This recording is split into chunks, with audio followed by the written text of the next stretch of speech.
It is very difficult to get out of one's own conditioning. Evidence is by nature indiscernible. It doesn't stand out against the backdrop of our millisecond by millisecond experience of the world.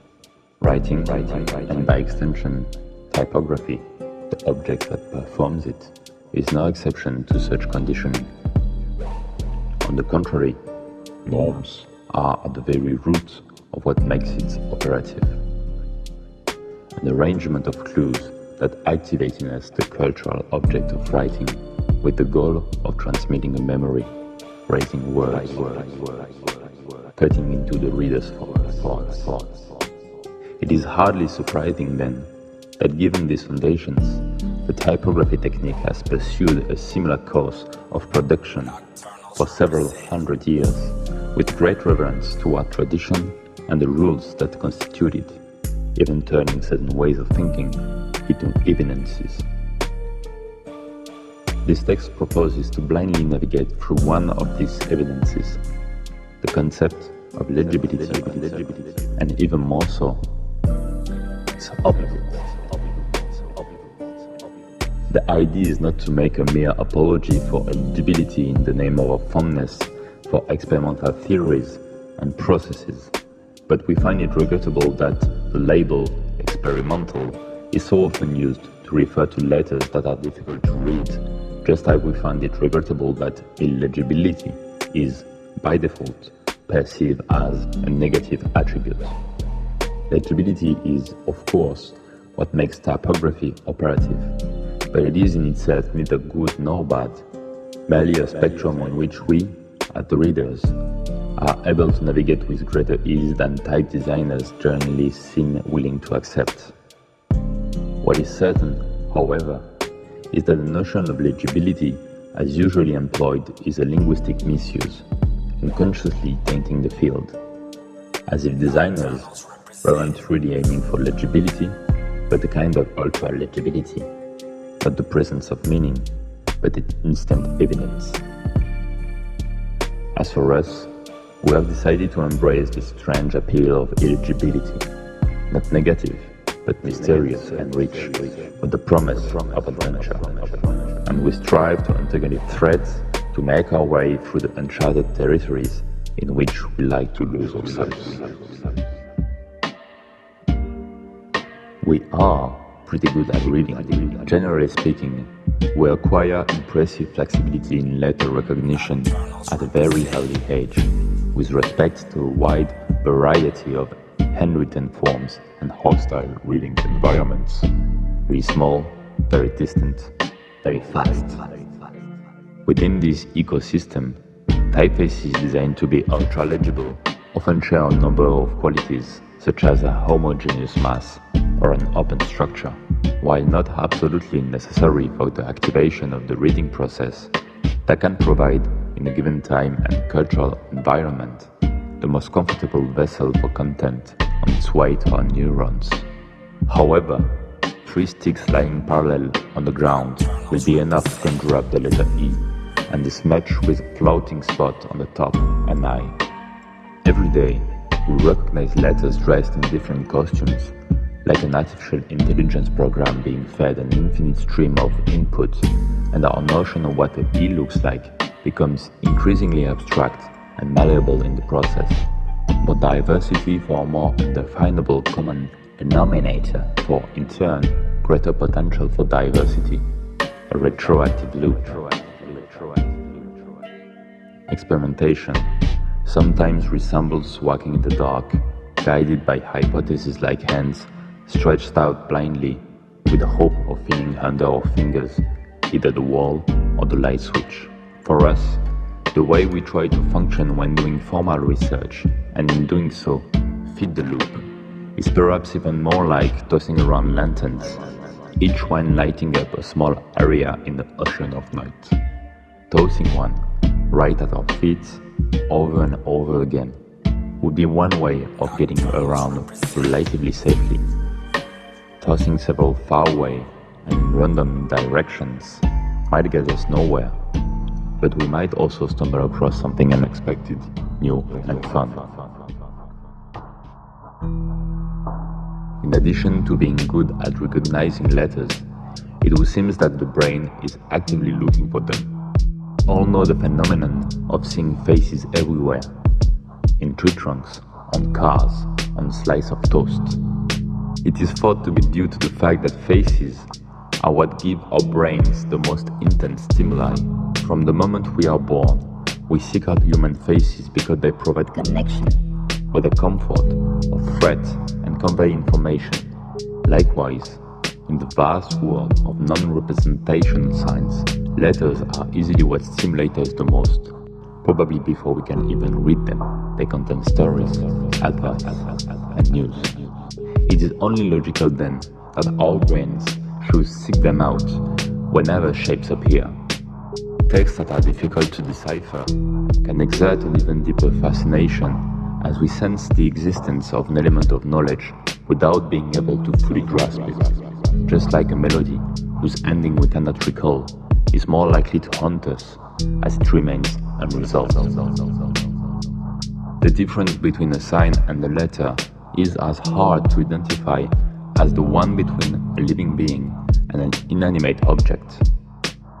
If there is such a thing as a soul, 21 grams of je ne sais quoi, it is probably what gives the letters their magic.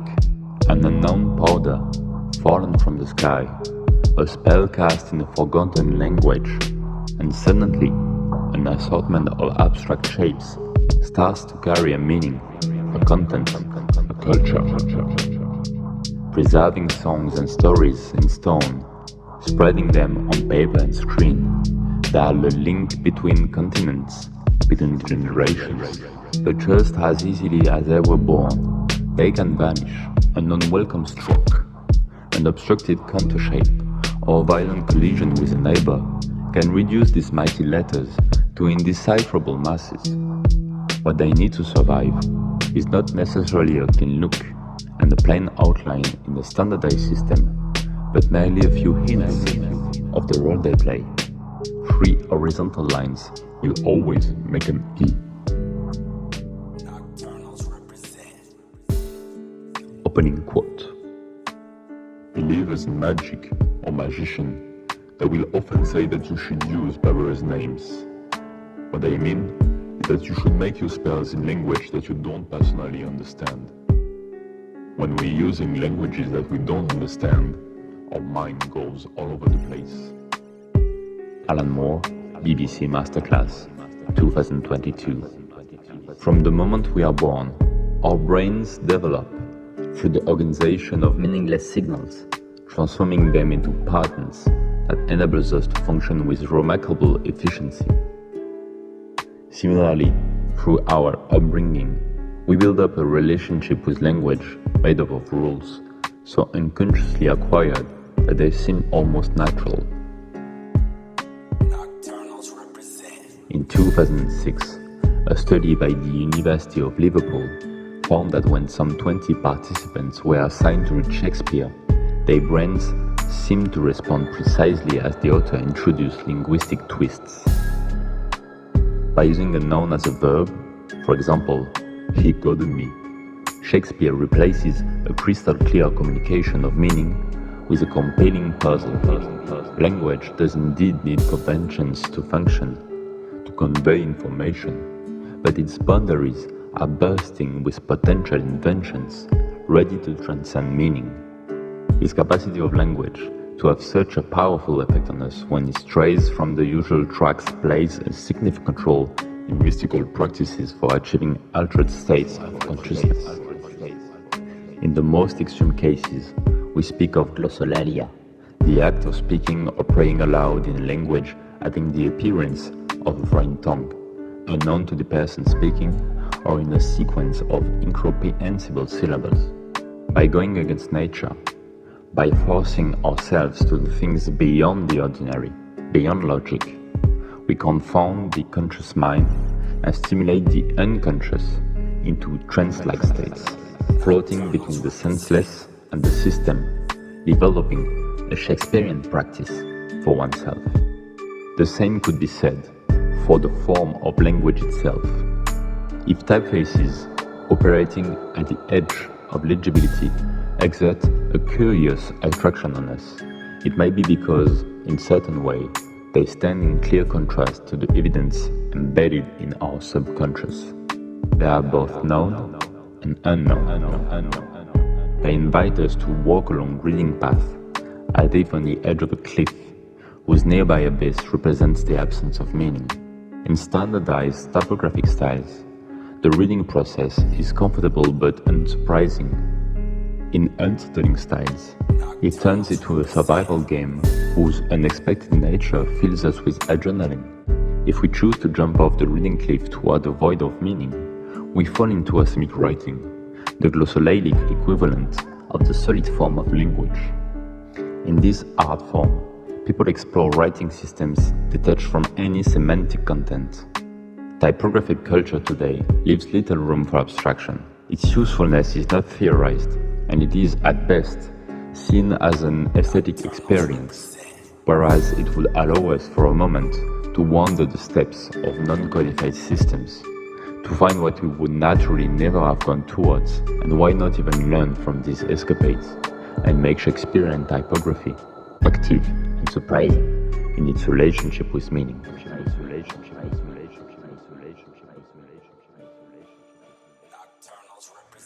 There are many reasons why someone may be attracted to illegible typography, as it can evoke a range of emotions and experiences. Some people may find the raw, unpolished look of illegible typography to be liberating and cathartic, as it can challenge preconceived notions of what letters should look like. Others may be drawn to the experimental and avant-garde nature of illegible typography, which pushes boundaries and defies genre conventions. Additionally, some people may enjoy the feeling of being enveloped in a wall of shapes, which can be both overwhelming and immersive. There's a certain kind of extremophile type lover who seeks out letter forms purely for the harshness and intensity,